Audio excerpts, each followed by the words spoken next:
नमस्कार। मैं डॉक्टर जगन्नाथ दीक्षित और आप देख रहे हैं doctor Dikshit diet YouTube channel. बहुत दिनों से जो वीडियोस हम लोग डाल रहे हैं उसके नीचे काफ़ी कमेंट्स आते हैं और कभी कभी ऐसे ही होता है कि लोगों को लगता है कि शायद डॉक्टर साहब हमारी कमेंट पढ़ते हैं या नहीं पढ़ते हैं। आपको तो मालूम है कि ये अभियान कंप्लीटली वॉलंटरी है, इसमें कोई सैलरीड लोग नहीं है, तो सब लोग अपना अपना काम संभाल के ये सब करते हैं। इसलिए ये हमारे लिए मुमकिन नहीं होता कि हर वीडियो के नीचे जो भी कमेंट्स आए हैं उसको तुरंत हम लोग कोई जवाब दे।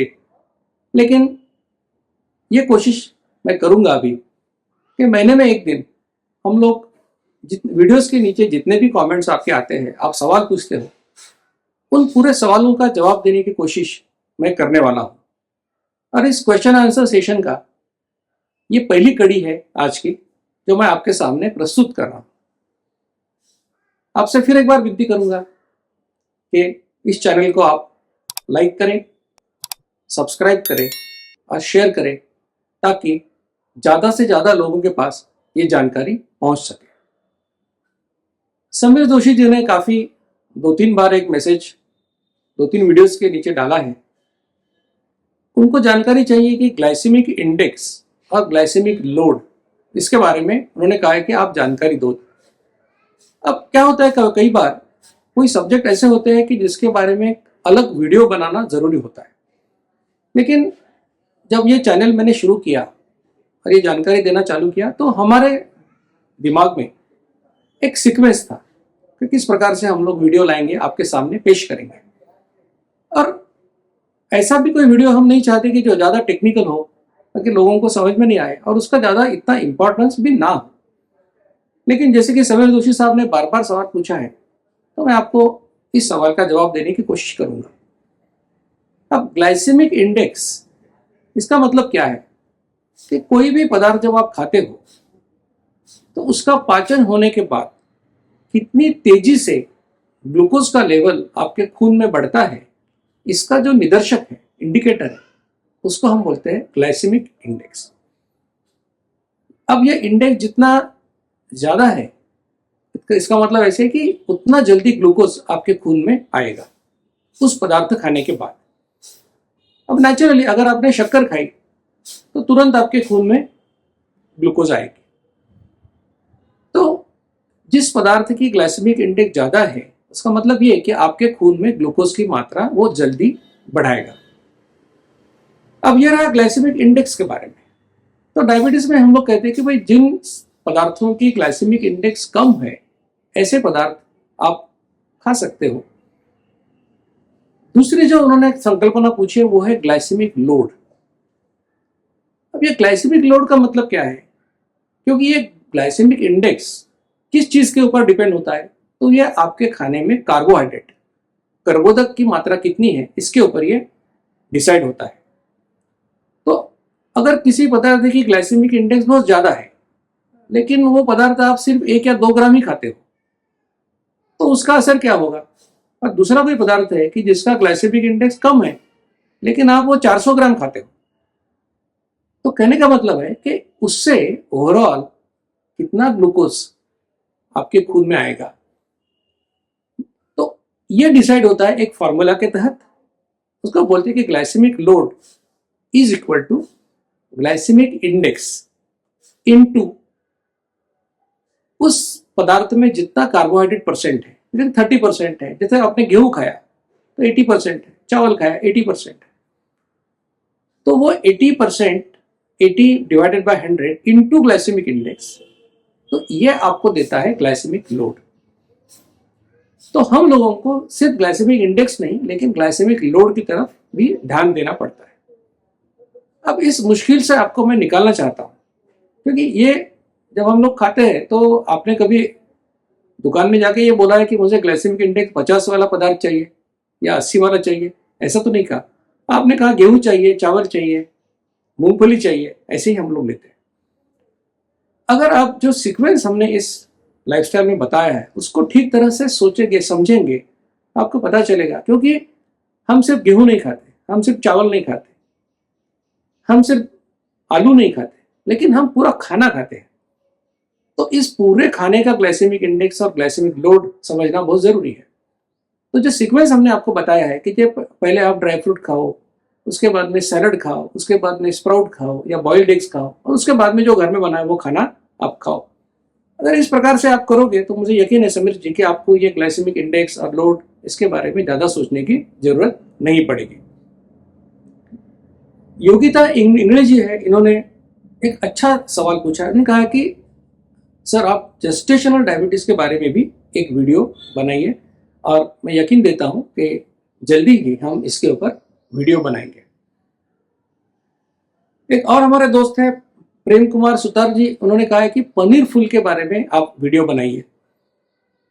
प्रेम कुमार जी, मैं आपको बताऊंगा कि अगर आपने मेरा वीडियो देखा जिसका टाइटल है कि क्या करेले से डायबिटीज क्योर होता है या ठीक हो सकता है, तो उसमें मैंने पनीर फूल के बारे में भी जानकारी दी है।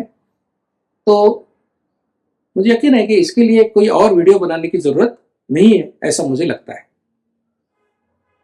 कुछ लोगों ने पूछा है कि हम डायबिटीज में डायबिटिक है तो खाने में क्या हम ले सकते हैं क्या नहीं ले सकते।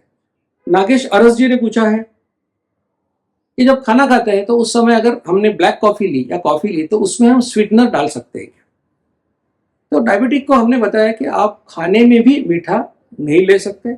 मीठे का मतलब है शक्कर, गुड़, शहद और शुगर सब्स्टिट्यूट, क्योंकि इन सभी चीजों से इंसुलिन सीक्रेट होता है, इसलिए डायबिटीज वालों को ये कोई भी चीज लेना अलाउड नहीं है।